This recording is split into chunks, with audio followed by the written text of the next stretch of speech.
మన వినాయకుడు చిన్నగా 2 అంతస్తులు తెచ్చినాం, 25 ఫీట్లు 30 ఫీట్లు 20 ఫీట్లు హైట్ తగ్గిస్తలేదు. ఒకటి బాగా గుర్తుంచుకోండి, మొదలే ఒక న్యూస్ చూసిన 19 సంవత్సరాల పిల్లలు చనిపోయింది. హైట్ అయితే తగ్గించారు, ప్రజల ప్రాణాలతో కానుకోరు. మీరు తీసుకురాక సెస్ వాళ్ళకి ఇబ్బంది, పోలీసు వాళ్ళకి ఇబ్బంది, నీళ్ళలో మునగాలంటే మున్సిపల్ వాళ్ళకి ఇబ్బంది. అదైతే మునుగలేదని చెప్పి 10 కోట్లు కానీ మీరే కంప్లైంట్లు పెడతారు.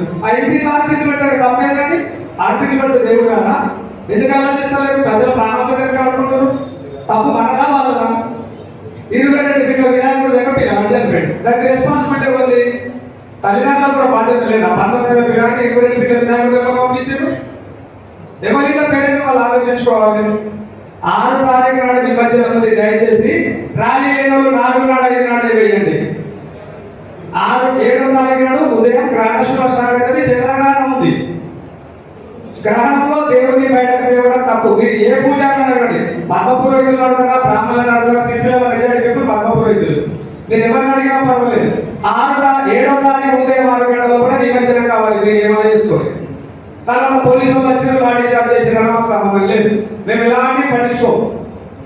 మా హిందూ ధర్మం కోసం పాటించుకుంటూ మీరు హిందూ ధర్మాన్ని పాటించే వాళ్ళు హిందువులు అయితే గ్రహణశుభంలో వినాయకుడు వేయద్దు, మీరు ఆయన అడగండి.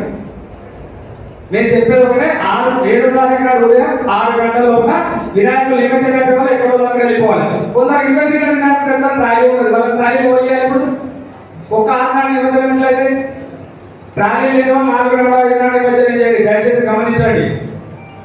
Thank you sir.